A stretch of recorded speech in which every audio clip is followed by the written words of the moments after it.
We're at 846 North Cahuenga Boulevard here in Hollywood, California.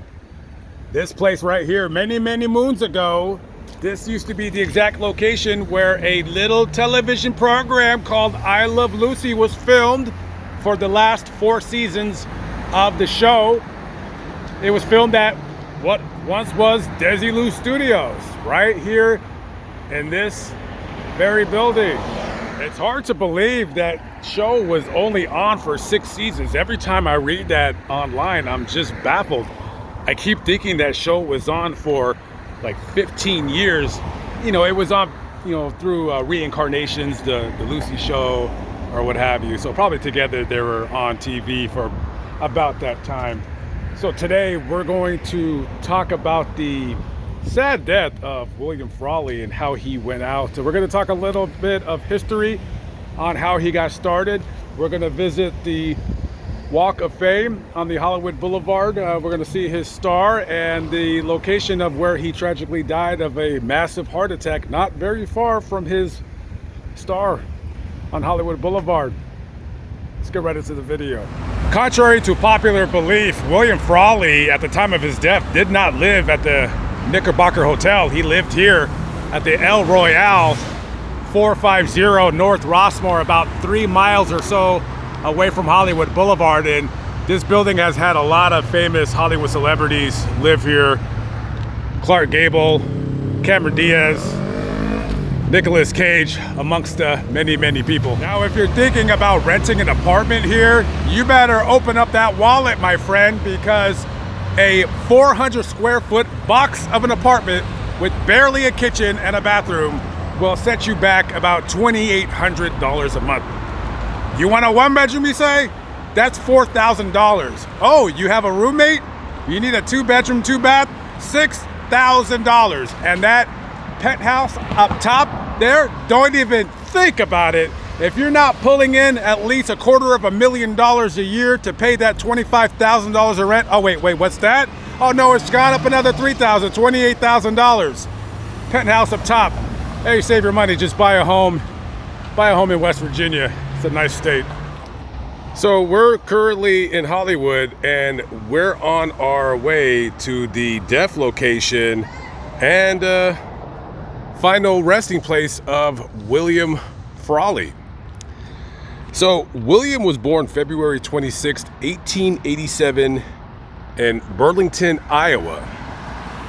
And growing up in a very Catholic family in Iowa, you can imagine your mom and dad only want the best for you. They want you to get a good job, have kids, live the American dream. But William, he wanted to live the American dream, but he also had visions of Hollywood in his eyes. He wanted to be a performer.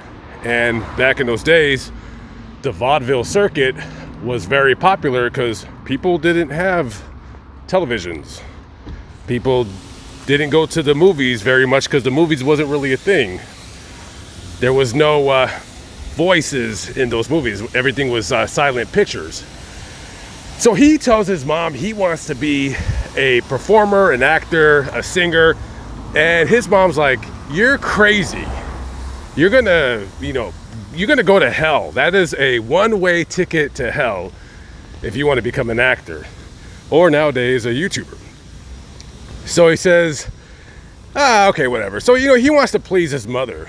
So after graduating high school, he would get a job on the railroad as a stenographer. Now, I had no idea what a stenographer was, so I had to look it up. It was a person back in the day who would take a long form, like legal documents or whatever, and shorten them up. Type in shorthand, if you will. So he did that for a while, and his mother's pleased, but he wants to be a performer. So while he was in school and then around the area, he would perform in small plays. Now, later on, he would move to Chicago, and he's continuing to honor his mother's wishes. He got a job as a court reporter, however, still performing in local plays in and around the Chicago area. So in 1914, he would get married to a woman named Eloise Louise Bloat. And William and Eloise had a vaudeville act together. They called themselves Frawley and Louise.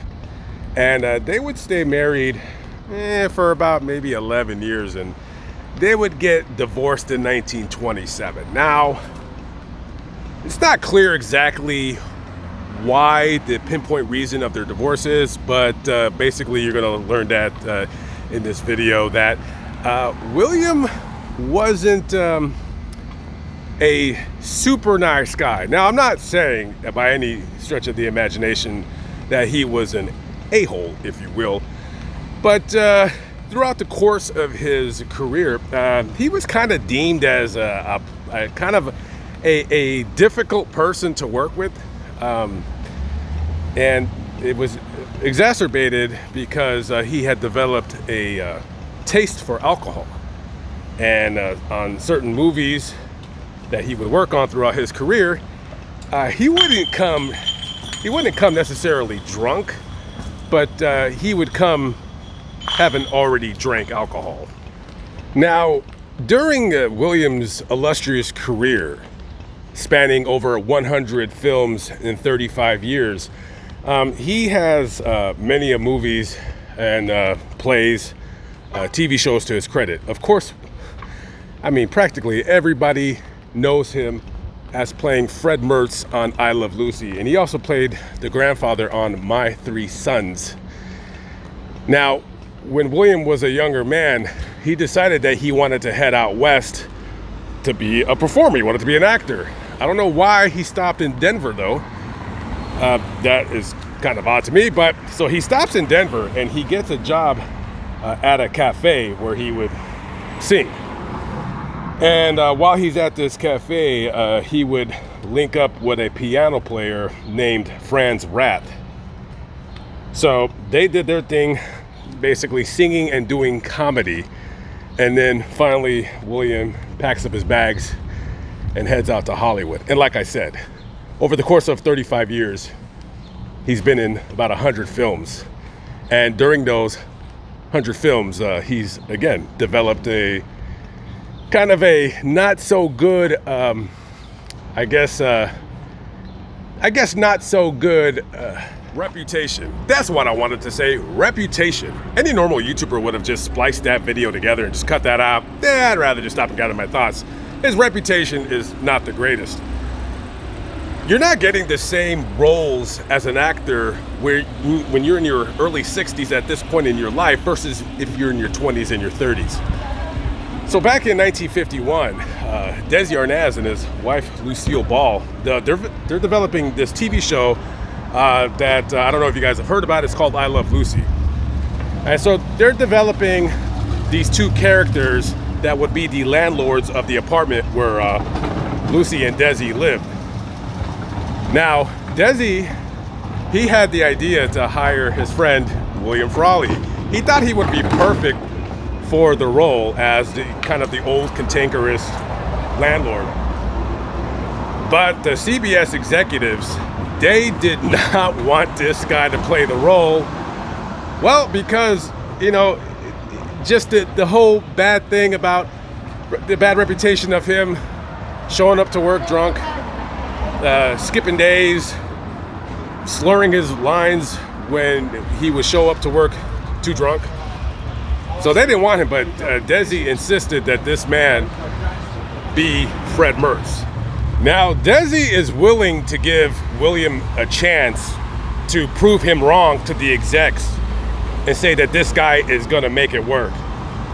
But Desi, he has a heart-to-heart with William. He says, listen, this is going to be a fantastic show, and I know you haven't been working in some time, but here's the deal. And there's different variations of the story, but he basically tells him this. Listen, if you screw up one time with coming to work drunk or coming to work with the shakes or just, you know, being difficult with the other cast people, that's going to be your first strike. And that's going to be your only strike.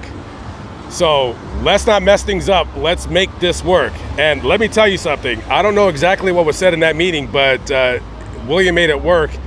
And from what I can see, not one time did he mess up on the drinking part. However, still being difficult to work with, and of course being difficult to work with his TV star wife, on TV star wife, Vivian Vance. Now, it is no secret that William Frawley and Vivian Vance did not get along.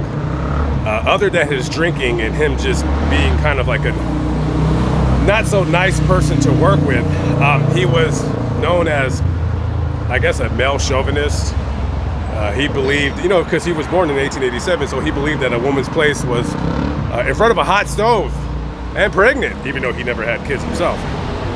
But you can kind of see the kind of person that we're dealing with. And also, Vivian didn't like the fact that, yeah, she had a job, that was great, but why is she playing the wife of a man that's 22 years older than her?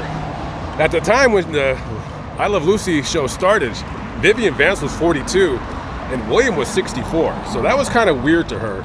But they made it work for 6 seasons. The show was ultimately a massive success. And it was probably a show that could have easily ran for about 15 years. Excellent writers. I mean, the show was absolutely incredibly funny. I would argue with anybody that does not have that show in their top 10 of all-time comedy hits.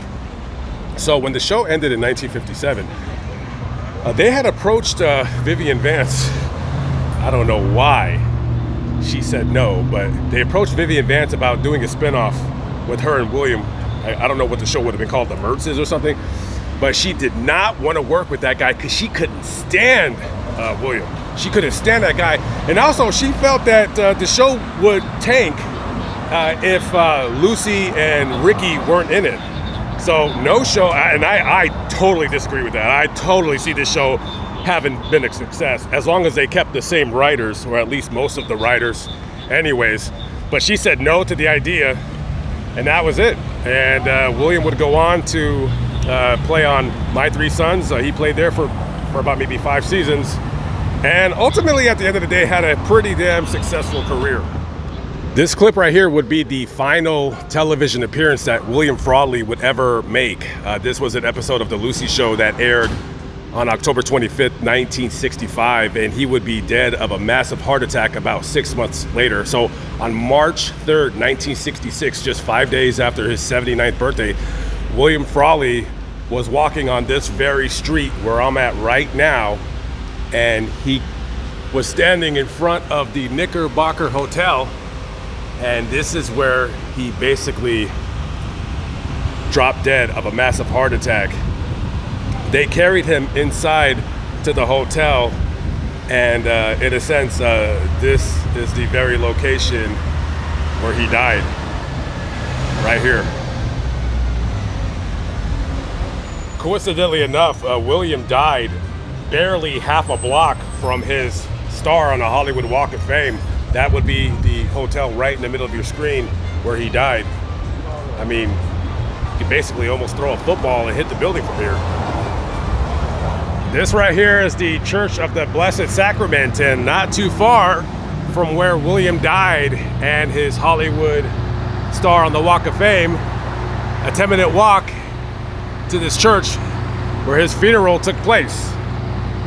And on that day, Desi Arnaz, one of the pallbearers, was struggling mightily with that casket because it was very heavy, very, very hot, and he was wearing that suit and sweating profusely as they brought in his casket into this church. I've been in here a few times as a kid for services and stuff like that, but now because of the homeless problem, it now has a gate surrounding it to try to protect it from the homeless people. But yeah,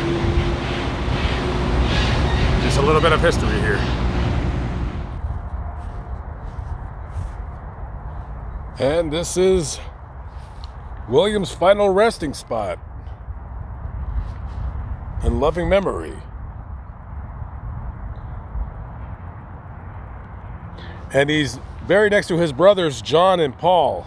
And I believe Paul was the one that him and William did some stuff together back in their old vaudeville days. So yeah, you know, even though you will read stories online about William being difficult to work with, and you know, him having a reputation of just being an old curmudgeon. Somebody that used to work with him on My Three Sons said that that at times he could be, quote unquote, surprisingly thoughtful. And so, you know, he probably had a rough exterior, pretty rough exterior. But deep down inside, he was just an old sourpuss, right? Is that what is that what the word that they would use back in his days? Well, you know, listen, rest in peace to the Frawley brothers, John, Paul, and William. He was an integral part of my childhood growing up, keeping me entertained as I stayed home from school, refusing to go, watching I Love Lucy, coming on at 10 a.m. on Channel 11 Fox, Los Angeles. KTTV, right? All right, well, rest in peace. And I have to leave, but when I get back to Los Angeles later on down the road, there is a man who is also at this cemetery. I'm gonna go visit his grave right now. I'm not gonna do a video, but one of the greatest Americans that ever lived, and we're gonna do a in-depth video about him and about why they don't make him like that anymore. Live but not live, still alive by the grace of God. Lamont at large. I will see you on the next video. Peace out.